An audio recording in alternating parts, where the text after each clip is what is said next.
Eu acho que eu descobri o que seria o século perdido de One Piece com relação ao que aconteceu no Japão na Segunda Guerra Mundial. Como vocês já sabem, Eiichiro Oda, ele referencia vários acontecimentos históricos, mitologia, na sua obra do One Piece. Pensando nisso, como eu tinha estudado um pouco a história do Japão, o que aconteceu com o Japão na Segunda Guerra Mundial, na Primeira Guerra, eventos históricos que aconteceram no Japão, eu comecei a pensar comigo, tá ligado? Que, tipo, será que tem alguma relação o século perdido de One Piece com o que aconteceu no Japão na Segunda Guerra Mundial, o que ele fez na Segunda Guerra Mundial, tá ligado? Então eu vou começar a detalhar mais ou menos o como eu pensei para chegar nessa teoria, porque é como se Eiichiro Oda estivesse usando tipo, uma metáfora para a forma como o Japão lidou com seu próprio passado na Segunda Guerra. Então, se você ficou curioso, fique comigo até o final. E já logo no começo, deixe qualquer comentário aqui para engajar o vídeo. Então, pegue um café e se acomoda e vamos bater um bate-papo sobre isso. Vamos voltar ao mundo real. Durante a Segunda Guerra Sino-Japonesa, de 1937 a 1945, o Japão Imperial cometeu atrocidades que até hoje são minimizadas em livros didáticos japoneses, por exemplo, como o Estupro de Nanquim, de 1937 a 1938. Tropas japonesas massacraram cerca de 300 mil civis chineses, incluindo estupros em massas e execuções brutais. Unidade 731. Experimentos biológicos em prisioneiros de guerra, usando até armas químicas na China. Trabalho forçado e escravidão sexual. Coreia e outros países asiáticos foram alvos dessas práticas. Mas por que isso é relevante que eu estou falando?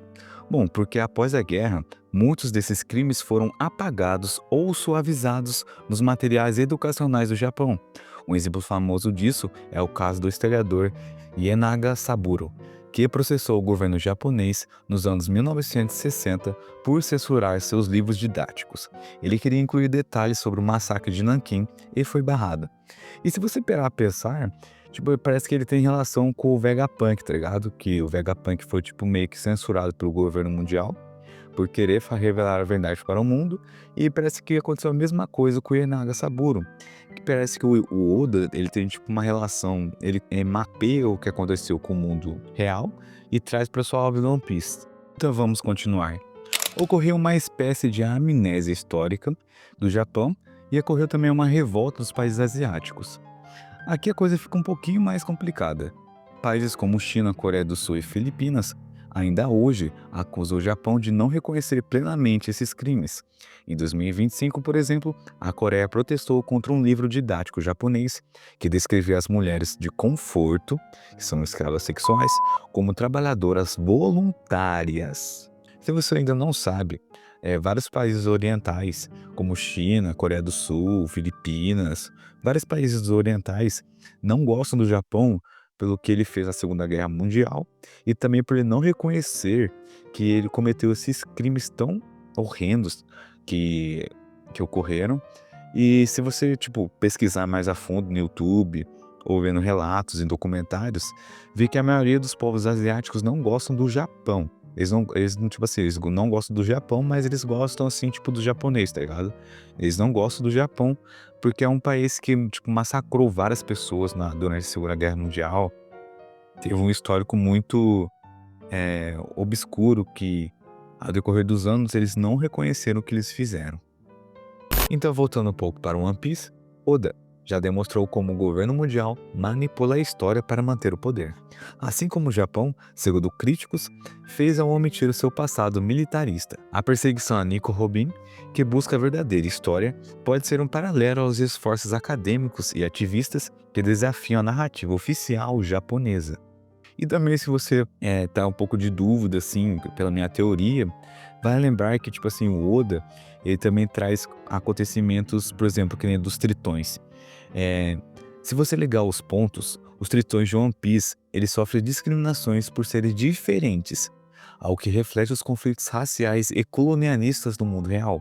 Tipo, no caso do Japão, durante a guerra, a ideologia de superioridade racial justificou a invasão de países asiáticos. Os coreanos, por exemplo, foram tratados como cidadãos de segunda classe. algo que ecoa na forma como os tritões são vistos no arquipélago de Sababot. Para apoiar minha teoria, eu recorri a fontes históricas confiáveis, como livros e artigos acadêmicos sobre a Segunda Guerra Mundial. Muitos estudiosos analisam como certos eventos foram apagados ou minimizados nos registros históricos japoneses.